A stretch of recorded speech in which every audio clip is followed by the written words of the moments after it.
Hi, welcome. My name is Julia Crone, and I am a Keep Indiana Learning digital coach, and I'm also the Ideal Lab facilitator at Plainfield Community Middle School. I'll show you a picture of what that looks like in a second. But you are here for part one of a 6-part series of Students as Creators. My goal with each one of these videos is to get your students creating with tech tools in an authentic and engaging way. Today's video is about stop motion animation and how you can use it directly in your classroom.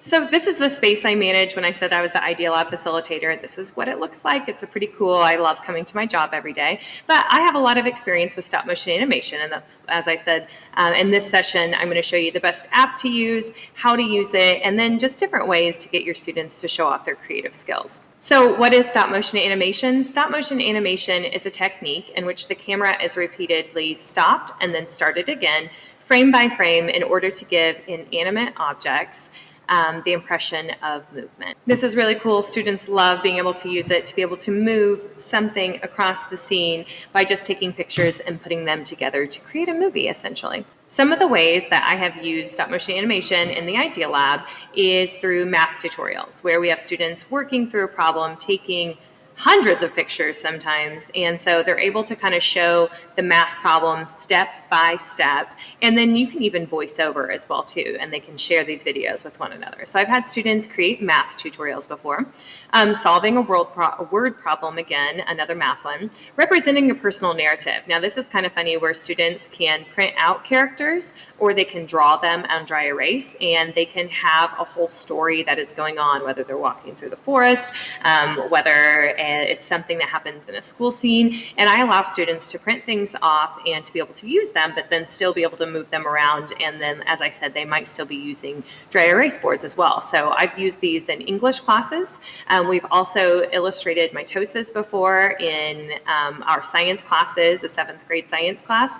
And then, of course, we have kinetic and potential energy. And then when I think about, so those are 2 science ones. And then when I think about social studies, you can tell the story of anything from history. You can do an interactive timeline. There's so many different options where you can have the students physically represent. Instead of just like drawing a timeline on a board, now students can use technology, take pictures of their process as they're going throughout the timeline, and even have little animations that come through it. And so their timelines can come alive. Their word problems can come alive. So I just think hands-on learning is really important for students. I don't know, I guess I'm a tactile and a visual learner, and so all of those things put together, I just really think it creates a memorable lesson, a memorable experience for students. Whenever I do use stop motion animation, I have students that have the opportunity, like sometimes I've just used Play-Doh. I have a friend who's an English teacher that she was had the students represent the concept of growth. And so students might have done and her students used Play-Doh, and someone might have done a little seed that then grew into a flower. So however they wanted to represent it, they had 20 minutes to make a stop motion animation video, which just needed to be 20 seconds long, that showed the concept of growth. And she fully used Play-Doh. I've had students use clay figures. As I said before, you can print characters off as well. I've had students do a big head of George Washington, but then drew the body as stick figure, and it was a pretty cool video. Dry erase boards and markers. There could be figurines. I'm thinking of Legos. A lot of times we're using Legos in the Ideal Lab. And then, as I said, there's just all sorts of different ways of paper and different ways students can make their learning come alive when it comes to stop motion animation. So the absolute best app that I've found, and the app that I'm going to show you, is Stop Motion Studio. I just think there's so many options with it. It's really user-friendly, easy to use. We use it on iPads, iPhones, and then also my students fully have Chromebooks. But in the lab, we do have several iPads. I do sometimes allow students to have their cell phones out if it's a little bit easier for them to manipulate. And so Stop Motion Studio is what I'm going to show you. As I said, it works well with those, and it's found through the Google Play Store.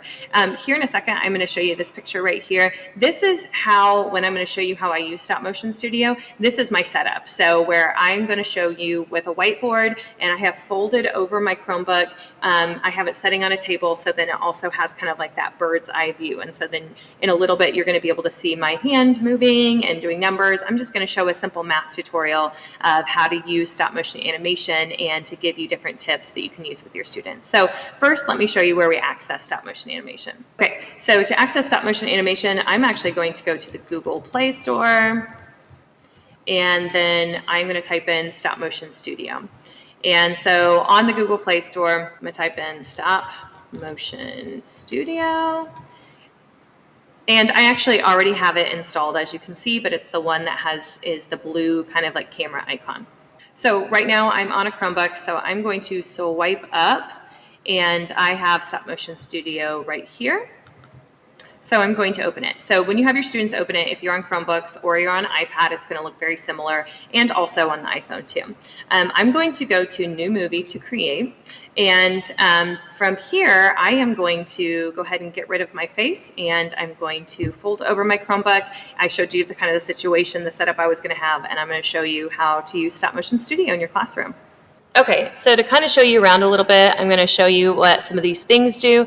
This guy right here lets me pick what camera. I can do front, or I can do rear. For this setup, the bird's eye view, I always go with rear. For front is when I might set up my computer almost like a triangle and then take pictures like that if I'm taking it on from a desk.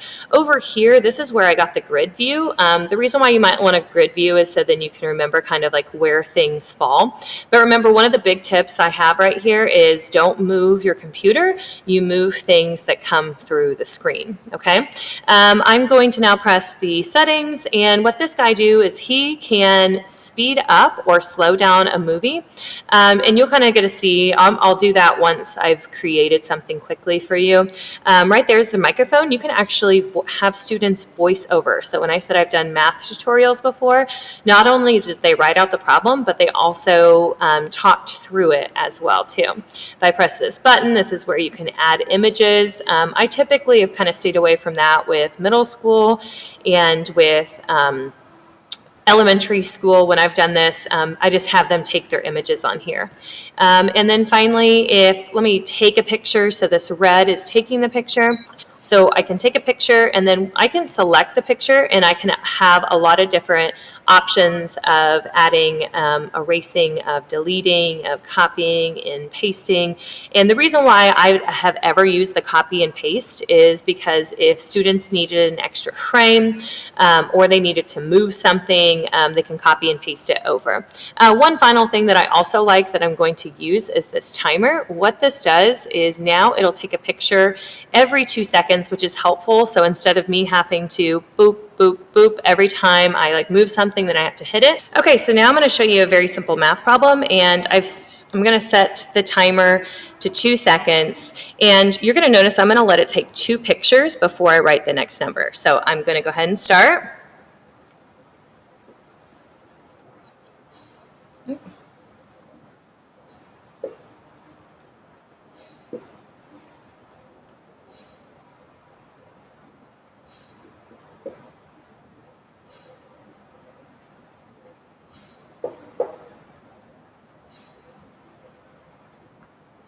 Okay, so now what I'm going to do is I want to press that play, and I tell students to press the play all the time because it really gives a being able to test what this looks like. So the reason why I let it take 2 pictures at a time is so it can kind of slow down the frame. It would go way too fast. Remember, I have this option that I can go to this little setting wheel, and I can actually slow this down, and I press play, and you can see that now it gives a little bit more time to be able to read that. So I always want to take at least 2 pictures so I have time.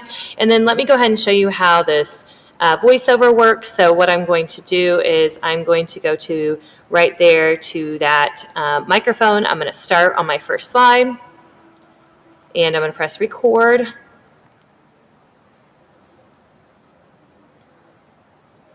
Five plus 5 equals 10.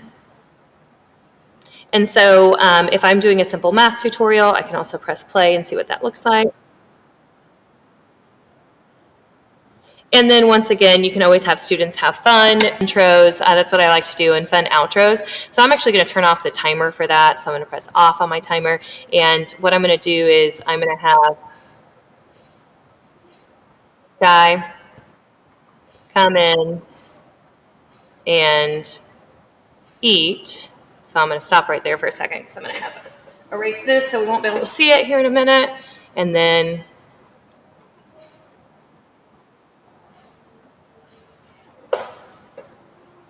and then have him. And then we could also do a little the and take a few pictures of that because we want to be able to read it, right? So let's see how this kind of turned out.